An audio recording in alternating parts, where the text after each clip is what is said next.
accept or the enemy, you will lose. You will then lose every battle. Artinya, mengenali pusat kekuatan sendiri dan pusat kekuatan lawan perlu suatu upaya. Bahkan di dalam petunjuknya ada kata no disebutkan 5 kali. Jadi Hamas itu udah mengenal kekuatan Israel. Israel mengenal kekuatan dia, tahu kelemahannya.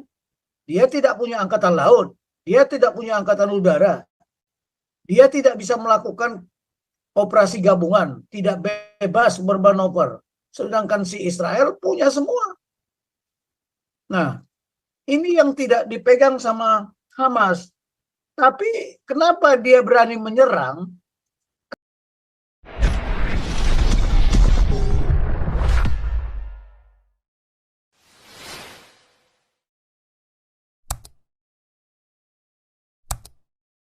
Wah, itu harus dicek dulu. jangan dulu, jangan. Oke lah. Oke, minta dimaafkan ya. Lanjut, atau Bing. Salam. Ya, salam damai sejahtera buat kita semua yang ada di Zoom ini, maupun yang nonton.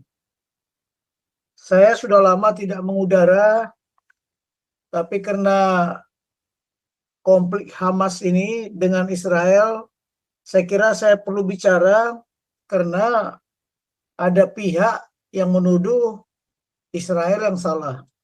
Ada pihak juga yang menuduh Hamas yang salah. Pak Tobing, bisa tolong itu slide-nya dibesarin, Pak Tobing? Aduh. Di ini, itu klik yang sebelah kanan, yang kanan bawah, ada gambar TV itu kanan bawah. Pojok kanan bawah, sebelahnya itu. Nah, itu. Oke, mantap. Lanjut. Jadi ada yang bilang Israel yang salah, ada yang bilang Hamas yang salah. Jadi karena mereka tidak tahu bagaimana tentang perang. Saya di sini mengambil tema semua orang sebaiknya tahu dan paham tentang hakikat damai, konflik, dan perang. Supaya dia tahu mana yang benar gitu loh. Apa itu damai, apa itu konflik, apa itu perang. Jadi kalau base knowledge-nya bagus, pemahamannya bagus, ya decision making-nya pun bagus. Bukan kayak si Anies Mata tadi, karena knowledge-nya juga kurang, pemahaman juga kurang, ya seenaknya aja dia mengeluarkan kalimat yang seolah-olah dia bisa sebagai pengambil keputusan.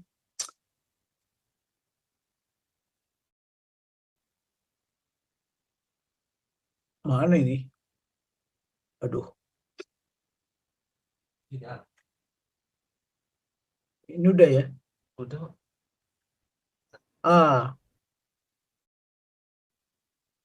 Saya mengambil dari seorang filosof Prancis, suatu kebenaran yang tidak kita pahami dapat menjadi suatu kesalahan.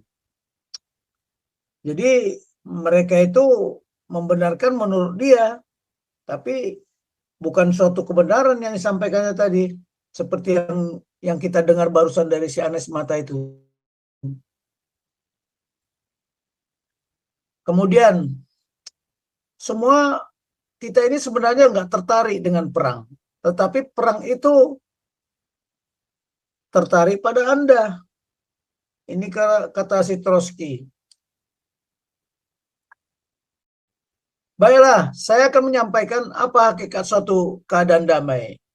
Merupakan suatu keadaan di mana tidak adanya kekerasan nyata atau yang dipandang sebagai ancaman, baik secara langsung maupun tidak langsung. Sering dipandang sebagai kondisi yang sementara dan cepat berlalu. Merupakan hasil dari keseimbangan antara kekuasaan dan kepentingan wilayah politik yang disepakati antara negara-negara atau satu negara yang mewujudkan kemauan politik. Biar tahu dulu kita, perdamaian bukan anugerah ya atau pemberian, melainkan harus diciptakan dan ditegakkan dan dipelihara. Perdamaian suatu negara selalu dikawal oleh kekuatan militernya.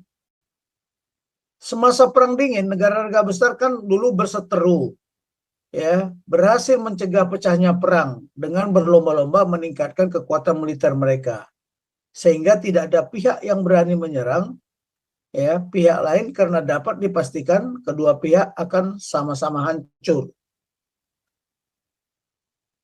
Nah, apa itu konflik atau perang? Merupakan perselisihan bersenjata atau pertentangan antara kelompok yang terorganisasi dengan pemerintah atau pertentangan antara negara dalam rangka mencapai tujuan dan kepentingan politik atau militer masing-masing. Jadi di sini kita melihat apa tujuan Hamas melakukan perang. Ada tujuan yang ingin dicapai oleh mereka. Demikian juga Israel, apa tujuannya untuk sehingga dia perang dengan si Hamas. Nanti kita lihat. Perang dalam arti luas, konflik atau perang dalam arti suatu kontak kekerasan secara keseluruhan antara pihak yang berlainan dan bertentangan kepentingan. Dalam arti sempit, suatu kondisi hukum yang memungkinkan dua pihak yang bermusuhan atau bertikai dengan menggunakan kekuatan dan kekerasan. Pertanyaannya di sini, apakah antara Hamas dengan Israel, siapa yang mengikuti aturan hukum perang? Ya, karena perang sekarang diatur oleh hukum, diatur oleh ketentuan-ketentuan yang mengatur. Jadi tidak demikian saja perang, bahwa saya boleh sekarang kapan saja menyerang suatu negara. Oh, nggak boleh, karena ada aturannya. Sehingga nanti bisa dibawa ke pengadilan internasional. Nah, ini kata Clausewitz, perang adalah kelanjutan dari proses politik atau diplomasi, bukan keputusan partai. Pertanyaannya,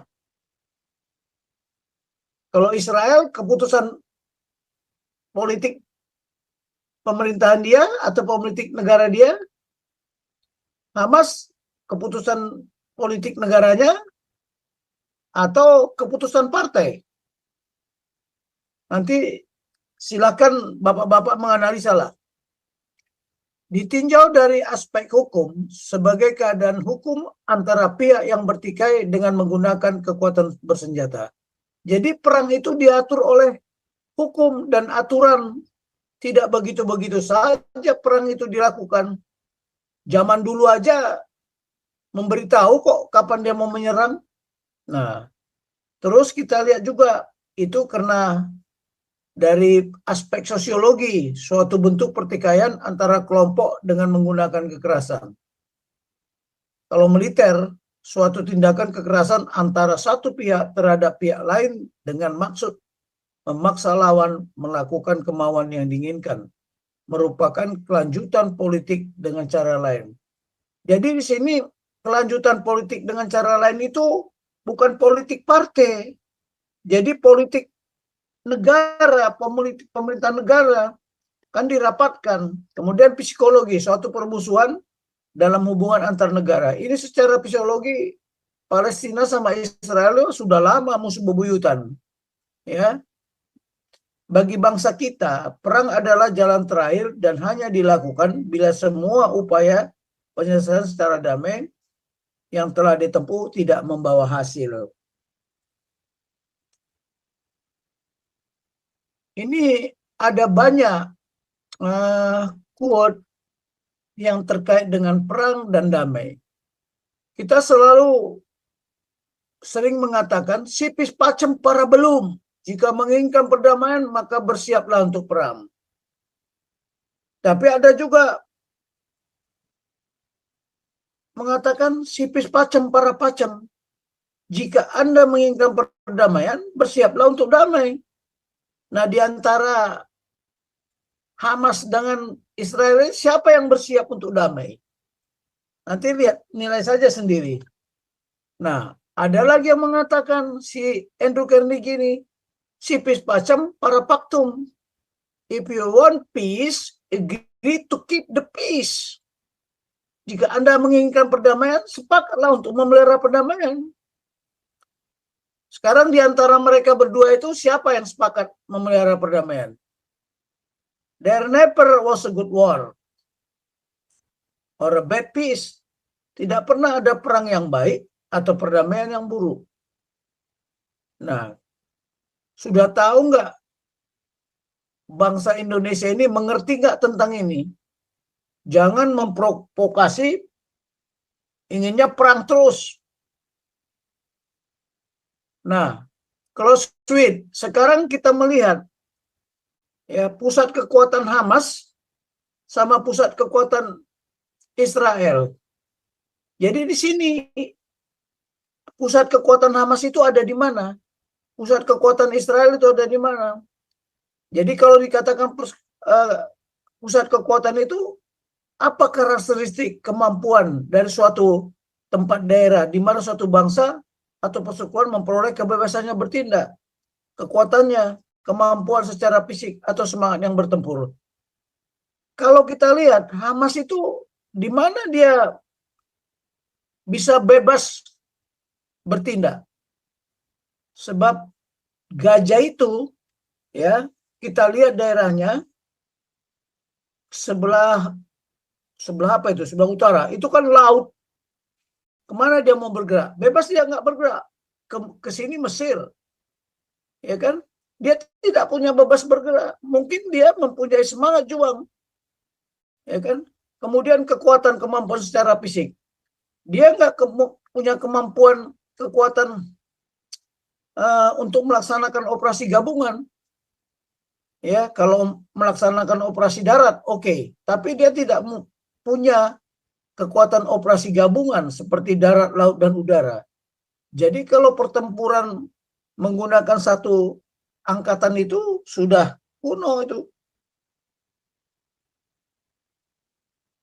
Nah, pusat kekuatan itu pusat dari seluruh kekuatan dan gerakan yang seluruhnya tergantung kepadanya. Nyanya itu apa? Di mana pada titik tersebut seluruh energi yang kita miliki seharusnya diarahkan.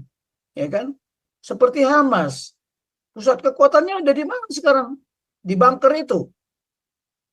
Bunker kalau begitu dikurung, dia nggak bisa bebas bergerak lagi. Artinya kita harus mencari apa itunya, yang merupakan ketergantungan dari seluruh pusat kekuatan. Sekarang Hamas, dia punya ketergantung supaya dia bisa bergerak, ya. Di mana kekuatan dia? Itulah makanya mereka tidak mungkin menang kalau melawan Israel seperti ini karena kekuatannya belum menjadi menggabungan lah, ya. Nah, ini Sun Tzu. Jadi perang itu harus ada tujuannya, ya. Dibilangnya apa? Coba, war is a matter of vital importance to the state. The situation, life and death. Jadi suatu masalah yang sangat penting bagi suatu negara, menyangkut masalah hidup atau mati. Suatu jalan untuk mampu bertahan atau hancur merupakan perintah yang harus dipelajari secara mendalam. Jadi kalau dinyatakan dengan perang, ya seperti si Bibi atau Netanyahu, orang untuk hidup atau mati kok. Nah, demikian juga si Hamas. Tapi kita lihatlah siapa yang mengikuti hukum perang. Karena perang diatur dengan itu. Nah, ini yang tidak dipelajari oleh mereka. Know yourself and know your enemy. You will be safe in every battle. You may know yourself, but not know the enemy. You will then lose one battle for every one you win. You may not know yourself or the enemy. You will lose. You will then lose every battle. Artinya, mengenali pusat kekuatan sendiri dan pusat kekuatan lawan perlu suatu upaya. Bahkan di dalam petunjuknya ada kata no disebutkan 5 kali. Jadi Hamas itu udah mengenal kekuatan Israel. Israel mengenal kekuatan dia, tahu kelemahannya. Dia tidak punya angkatan laut, dia tidak punya angkatan udara, dia tidak bisa melakukan operasi gabungan, tidak bebas bermanuver. Sedangkan si Israel punya semua. Nah, ini yang tidak dipegang sama Hamas. Tapi kenapa dia berani menyerang? Karena ada sesuatu yang diharapkan dari dia. Nanti kita apa yang diharapkan dari dia itu. Nah, ketentuan di dalam mengatur perang ada beberapa pedoman paradigma, yaitu the law of armed conflict. Udah itu United Station Charter, piagam PBB. Kemudian ada di human rights. Kemudian international law, humanitarian law, and international human right law. Jadi perang ini harus mengikuti aturan main. Kalau tidak nanti masuk ke dalam pengadilan kejahatan. Ini kan sekarang sudah ribut semuanya. Siapa Netanyahu dibilang kriminal, penjahat perang. Ya. Nanti apakah dia memenuhi syarat sebagai penjahat perang? Ini juga kalau charter dari atau piagam PBB sebagai konstitusi yang mengatur seluruh operasional organisasi internasional yang berada di bawahnya. Ya, kalau kita nanti pun mau melibatkan pasukan TNI kepada operasi perdamaian harus sesuai ini. Ya, tapi kalaupun Indonesia mau mengirimkan pasukan perdamaian, tidak akan diterima Israel lagi sudah, karena kita kan sudah memihak, ya, memihak kepada Palestina. Juga ada bab 6, bab 7 yang mengatur penggelaran pasukan PBB dalam misi perdamaian, pemeliharaan perdamaian. Sekarang pertanyaannya, kenapa PBB sampai sekarang belum mengirimkan pasukan perdamaian? Karena yang bertempur ini, berperang ini bukan negara, tapi antara non-state actor dengan state actor. Jadi non-state actor ini diklarifikasikan sebagai teroris. Itu juga kita bisa lihat Rusia juga belum mengambil action. Karena Rusia punya hukum sendiri menghadapi teroris. Dengan catatan tidak ada kompromi dengan teroris. Amerika juga demikian. Tapi kalau Indonesia masih pakai negosiasi. Nah, ini kan beda-beda aturan. Nah, kita lain. Nah, ini hukum sengketa bersenjata. Tidak melarang perang, tetapi mengatur berperang yang benar. Melarang penyerangan terhadap orang yang tidak terlibat dalam perang. Melarang penggunaan sarana dan metode berperang yang menimbulkan penderitaan dan kerugian yang berlebihan. Kemudian mengatur serangan hanya ditujukan pada sasaran militer dan memberikan perlindungan kepada orang sipil atau objek sipil. Pertanyaan dari kedua pihak ini, siapa yang melakukan ini? Nah, nanti kita lihatlah. Nah, hukum humaniter. Ini konvensi Den Haag tahun 90, tata cara metode berperang di darat dan di laut. Konvensi Jenepa juga tahun 1999 tentang perlindungan korban perang. Nah, yang diratifikasi oleh Undang-Undang Nomor 9 tahun 1958. Kita meratifikasi itu, protokol tambahan. Kemudian ini dasar hukum humaniter. Jadi jangan asal ngomong aja. Apa itu pengamat-pengamat itu, tapi tidak menggunakan ini. Perang diatur sesuai dengan hukum internasional yang mengatur kondisi di mana suatu negara dibenarkan menggunakan kekuatan. Diperbolehkan kok negara itu menggunakan kekuatan bersenjata terhadap negara lain, yang namanya jus et bellum. sesuai piagam PBB dan mengatur dalam cara menggunakannya angkatan bersenjata dalam perang. Ius in bello, sesuai dengan hukum sengketa bersenjata atau the law of armed conflict. Ius et bellum merupakan ketentuan dalam keadaan bagaimana suatu negara dibenarkan menggunakan kekerasan bersenjata terhadap negara lain. Jadi aturannya, ya, ada negara yang berperang, tapi diatur di situ, dibenarkan dia menggunakan kekerasan bersenjata.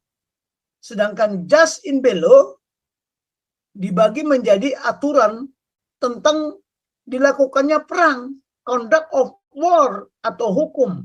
Ini atau hukum Den Haag dan aturan perlindungan terhadap korban perang dan hukum atau hukum Jenepa.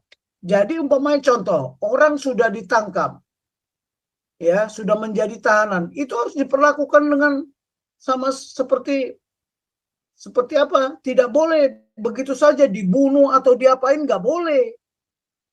Dia diperlakukan secara hormat lah, ditahan. Semua juga harus dikasih makan, dia apa? Itulah jus in bello. Jus et bellum dan ius in bello adalah dua hal yang terpisah, berbeda pada hukum internasional. Jus in bello berlaku untuk semua pihak, ya, dalam konflik bersenjata, tidak peduli apakah konflik itu sah atau tidak sah, dimulai dari ius in bellum. Jadi kalau kemarin kan kita tahu Hamas itu mensandra. Ada yang disandra wanita, diperkosa. Itu nggak boleh. Melanggar. Nah, di human right, pelanggaran HAM, setiap perbuatan seorang atau kelompok, ya, organisasi yang termasuk aparat negara, baik disengaja maupun tidak disengaja atau kelalaian, yang secara melawan hukum mengurangi, menghalangi, membatasi, mencabut HAM seseorang, kelompok orang, itu dijamin oleh undang-undang. Tidak mendapatkan atau dikhawatirkan tidak akan memperoleh penyelesaian hukum yang adil dan benar berdasarkan mekanisme hukum yang berlaku. Jadi derogable right, HAM yang tidak dapat dikurangi dalam keadaan apapun oleh siapapun. Jadi meliputi hak untuk hidup, hak untuk tidak disiksa, hak kebebasan pribadi, pikiran dan nurani, hak kebebasan beragama, hak untuk tidak diperbudak, hak diakui sebagai pribadi persamaan di hadapan hukum, dan hak tidak dituntut atas dasar hukum yang berlaku surut.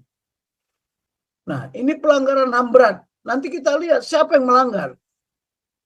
Pemusnahan sebagian seluruh kelompok bangsa, ras, etnis, atau kelompok agama secara sistematis, yang disebut genosida. Apakah benar Israel melakukan genosida? Apakah HAM tidak melakukan genosida? Nah, nanti kita lihat. Kejahatan terhadap kemanusiaan, crime against humanity. Karena sekarang di sana dibilangnya, oh ini masalah kemanusiaan. Yaitu tindakan yang meluas, sistematis, untuk melakukan pembunuhan, pemusnahan, penyiksaan, menghilangkan orang secara paksa, perbudakan, perampasan, kemerdekaan, kebebasan secara fisik. Saya tidak akan membahas dalam tentang hukum-hukum ini, tapi saya kupas sedikit-sedikit saja, supaya nanti kita bisa menganalisa siapa di antara kedua pihak ini yang melanggar. Nah, ini ada resolusi, ya, melarang dengan keras segala tindakan, metode, praktek terorisme. Ya. Jadi yang tidak dapat dibenarkan yang dilakukan oleh siapapun dimanapun. Sekarang siapa di antara kedua pihak ini yang mempraktekkan terorisme? Kemudian menekankan kembali tindakan kriminal yang diharapkan atau diperhitungkan dapat menimbulkan keadaan teror pada masyarakat umum. Sekarang tindakan Hamas apakah tidak tindakan teror? Kelompok orang atau orang tertentu untuk kepentingan politik dalam kondisi apapun tidak dapat dibenarkan. Apapun pertimbangan politik, filosofis, ideologi rasial, kesukuan, keagamaan, atau lainnya yang digunakan untuk membenarkan tindakan tersebut. Kemudian ada konvensi, kalau tadi resolusi. Konvensi Internasional tahun 1977, penentuan pedoman yang dilakukan oleh teroris. Konvensi Internasional 2005, perhentian tindakan terorisme nuklir. Resolusi Dewan Keamanan PBB nomor sekian, penggunaan kekuatan militer melawan teroris domestik, penggunaan kekuatan militer melawan teroris internasional. Jadi semua perang itu harus mengikuti aturan. Nah, nanti kita lihatlah kedua belah pihak ini, siapa yang mengikuti aturan, siapa yang tidak mengikuti aturan. Ini untuk penanggulangan bencana, tidak kita bahas lah ya, karena ini kalau ada bencana, bagaimana menggunakan kekuatan militer, tapi tidak kita bahas lah. Sifat peperangan, karakter warfare. Peperangan tidak dapat secara memuaskan menjelaskan semua perbedaan. Ya, pihak Hamas maunya begini, pihak Israel maunya begini, Indonesia maunya begini. Semua ikut-ikutan dihadapi dalam sengketa bersenjata. Perang diatur, diikat dalam hukum internasional yang mengatur kondisi di mana satu negara dibenarkan, sekali lagi saya ulangi di sini, dibenarkan menggunakan kekuatan-kekuatan bersenjatanya terhadap negara lain. Jus in bellum, et bellum. Sesuai dengan piagam PBB dan mengatur cara digunakannya angkatan bersenjata dalam perang. Jus in bello. Sesuai dengan hukum sengketa bersenjata, Law of Armed Conflict. Jadi dengan penjelasan saya ini nanti kita dapatkan, kita bisa menganalisa siapa yang memakai aturan jus in bellum atau jus in bello. Hukum jus in bellum, hukum tentang perang yang mengatur dalam hal bagaimana negara dibenarkan untuk menggunakan kekerasan bersenjata. Oh, ini sudah ya.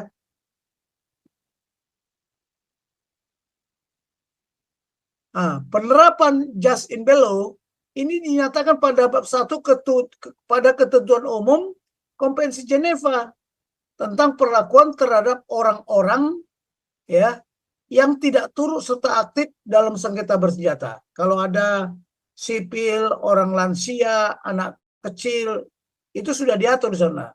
Sedangkan jus in bellum dan jus in bello adalah dua hal yang terpisah dan berbeda menurut hukum internasional.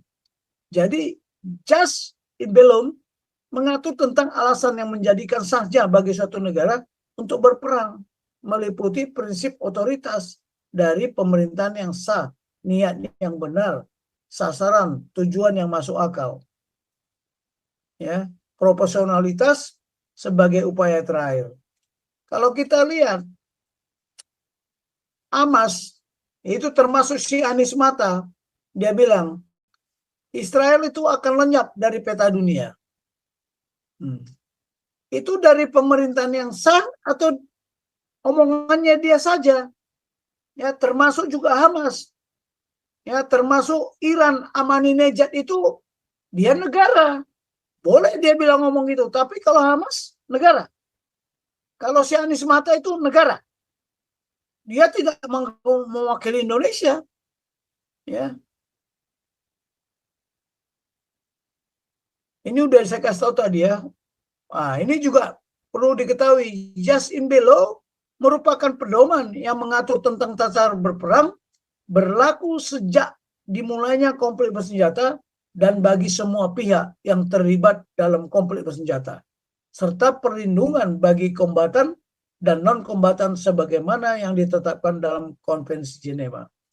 Jadi tidak boleh kombatan yang sudah ditangkap, ya, sudah menyerah, boleh dibunuh begitu saja, tidak. Demikian juga non-kombatan harus dilindungi.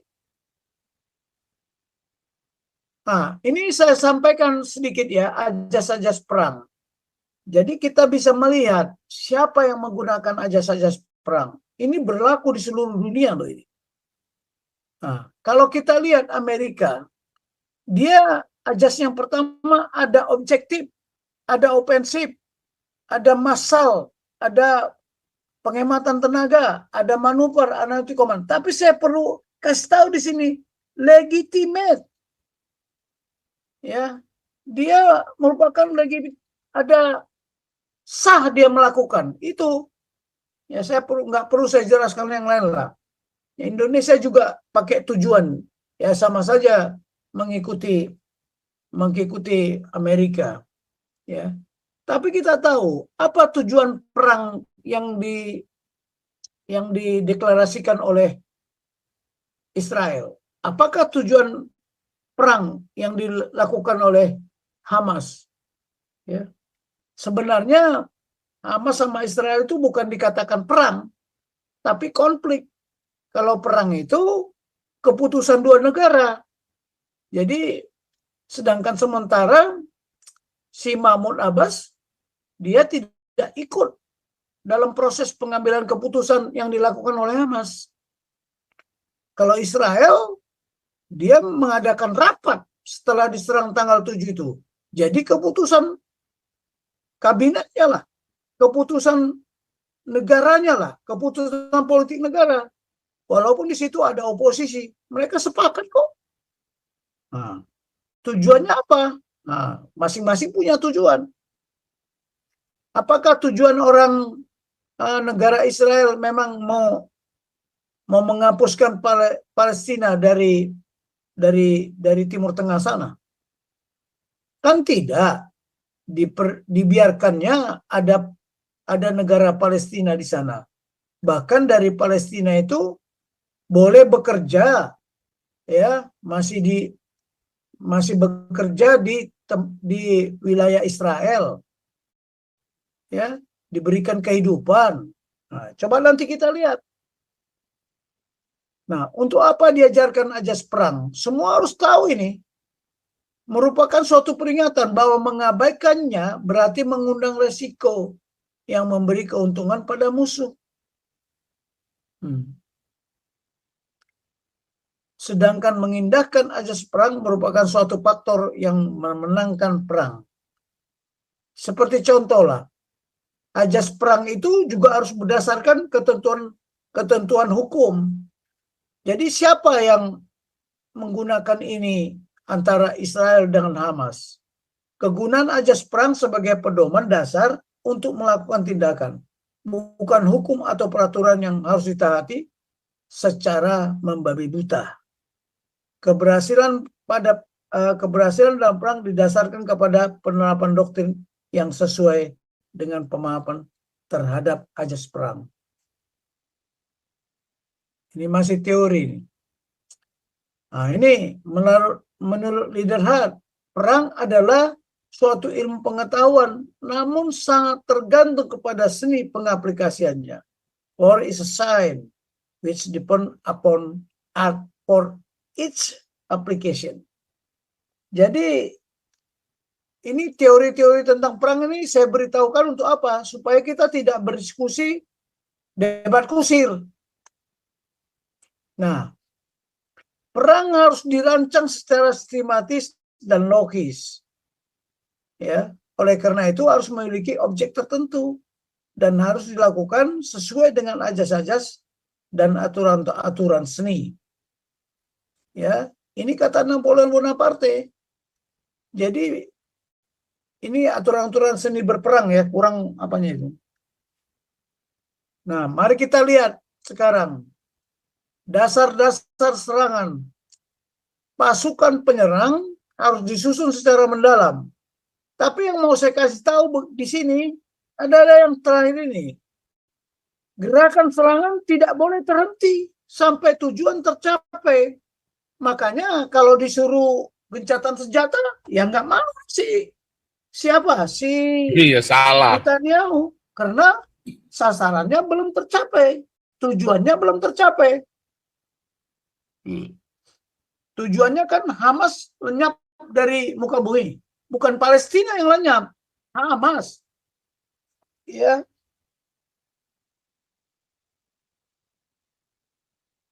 Nah ini. Dia, apakah Israel tidak membela diri, mempertahankan dirinya? Tapi yang perlu disampaikan di sini adalah serangan balas. Ya, karena dia duluan diserang, dia serangan balas. Nah, perlu diketahui pertahanan yang terbaik adalah menyerang. Ya diseranglah dia. Ya kan? Nah, ini sekarang silakan Anda menilai apakah keputusan pimpinan Hamas mematuhi ketentuan just in below dan just in below, atau bacanya ini use katanya, ya, serta hukum perang. Apakah keputusan Perdana Menteri Israel melanggar ketentuan use in below, belum, dan use in below serta hukum perang? Ya, silakan Anda nanti menilainya. Pelajaran yang dapat dipetik ya dalam kasus konflik Israel dan Hamas ini. Konflik antara aktor negara, state actor, dengan aktor bukan negara, non-state actor. Bukan antar negara Israel dengan negara Palestina. Satu, dalam hukum perang bahwa negara yang berperang sepakat untuk berperang. Jadi seperti Ukraina sama Rusia kan, mereka sepakat untuk berperang. Ya. Dan memberitahu kapan dia akan menyerang. Oh, 1 bulan lagi kami akan menyerang. Seperti George Bush lah, waktu menyerang Irak. Diberitahu kok, dalam waktu 1 bulan kami akan menyerang. Tapi walaupun itu waktunya secara rinci bisa saja tidak diberitahu. Ya.